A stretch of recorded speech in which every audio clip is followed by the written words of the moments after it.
Bonjour et bienvenue dans ce journal. À Fos et à Herblay, les accros au MP3 ont testé leur audition ce jeudi à l'occasion de la 13e journée nationale de l'audition. Les problèmes d'audition touchent plus de 6 millions de personnes en France et un jeune sur 3 déclare écouter son baladeur au-dessus des normes autorisées. Brice Martinelli a voulu en savoir davantage. Regardez ce sujet. Écouteur scotché sur les oreilles, Mathieu, 18 ans, se rend chez un spécialiste de l'audition.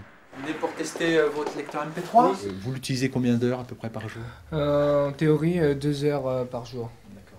2 heures, on voit qu'à partir de 90 décibels, 2 heures, ça commence à être dangereux pour l'audition. À l'aide de cet appareil appelé le sonomètre, Alain-Henri va tester la valeur maximum en décibels de son lecteur MP3. Ici, en fonction des musiques, le son peut atteindre les 106 décibels. À ce niveau sonore, les cellules de l'oreille se détruisent. Mathieu peut devenir malentendant. Ce qui est important, c'est et la puissance et la durée. C'est-à-dire que si on utilise le lecteur MP3 en dessous de 80-85 décibels, là on peut l'utiliser comme on veut. Par contre, c'est dès que ça devient un peu trop fort, on peut voir sur le baromètre, à 90 décibels, c'est 2 heures maximum. D'accord.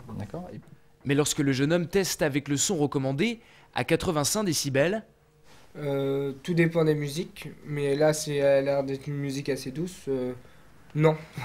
C'est pas assez fort. Non, là, c'est pas assez fort. Dans le transport, le RER, etc., c'est évident que le bruit environnant pousse à mettre la musique plus forte, mais c'est vrai qu'après, il y a un choix à faire, et c'est vrai que s'il l'utilise trop longtemps, ça dépend de la durée de transport, mais s'il l'utilise trop longtemps, évidemment, il y aura risque de léser l'oreille, et que son oreille va vieillir plus vite que la normale, donc il risque d'avoir ce qu'on appelle la presbyacousie. Normalement on l'a à 50-60 ans, il risque de l'avoir dans 15-20 ans par rapport à aujourd'hui, et ça fait tôt. Est-ce qu'il y a un vrai danger de santé publique avec ces C'est un vrai danger de santé publique. selon le Comité européen des risques sanitaires émergents et nouveaux, près de 10 millions de jeunes risqueraient de souffrir de surdité dans les années à venir. Le chômage des jeunes maintenant, il est en augmentation de 26% en 2009. Le chômage masculin des 15-24 ans atteint même un record depuis 1975. Pour faciliter l'insertion professionnelle des jeunes, le ministère de l'économie mise sur le développement de l'alternance, et à Argenteuil on y croit depuis longtemps. Mercredi après-midi se déroulait pour la 2e fois consécutive le forum de l'alternance, un forum organisé par la mission intercommunale Jeunesse et la Maison de l'Emploi pour permettre la rencontre entre les jeunes, les centres de formation, mais aussi les entreprises.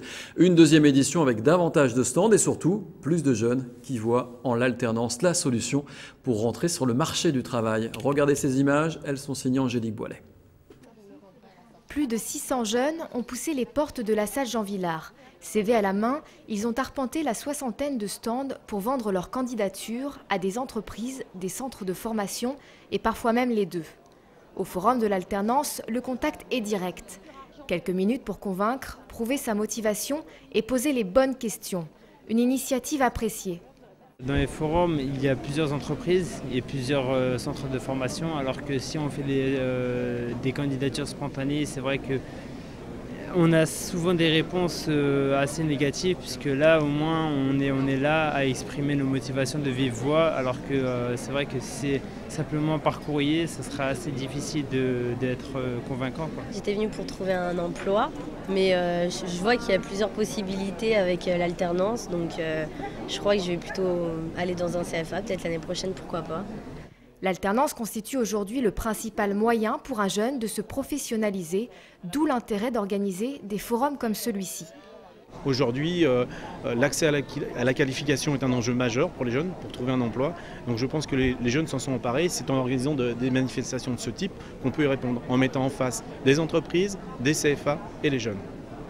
Opter pour l'alternance permet à la fois de développer une qualification et une expérience professionnelle, des compétences et une preuve de maturité appréciées par les recruteurs. Un jeune qui sort avec un BTS en initiale et un autre qui sort avec un BTS en alternance, ça lui fait quand même une expérience professionnelle de 2 ans. Je veux dire, maintenant, une expérience professionnelle de 2 ans, c'est quand même c'est très important. Donc forcément, en termes de débouchés, il y a beaucoup plus de chances de trouver un travail directement, du moins. Nous pouvons les former exactement à l'image de l'entreprise, et c'est vraiment quelque chose de sur mesure, on peut dire. Avec une augmentation de 26% du chômage chez les jeunes valdoisiens en 2009, l'alternance reste la voie royale pour accéder à l'emploi. En bref, Cergy Pontoise a décidé d'organiser une grande fête pour célébrer Florent Amodiot, 12e des récents Jeux Olympiques de Vancouver.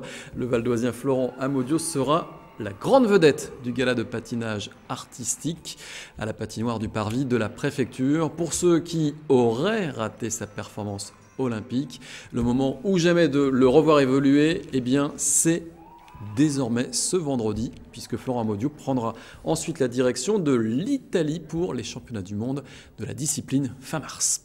Allez, zoom maintenant sur les vignes d'Auvers-sur-Oise. On les distingue à peine et pourtant, chaque année, elles produisent environ 200 litres de chardonnay. Les vignes d'Auvers-sur-Oise sont gérées par l'association Le Pressoir Auversois. Et au moment de la taille, les apprentis de l'IFA Dony viennent donner un coup de main aux bénévoles de cette association. Ces jeunes suivent une formation pour devenir sommeliers. Cette taille grandeur nature leur permet donc de découvrir les procédés qui permettront d'obtenir un bon vin. C'est un reportage de Marie Chaudet. Ouais, donc ça on coupe, tac. Et celui-là, maintenant faut garder. Celui-là on le coupe ici. Bon, alors qu'est-ce qu'on fait là?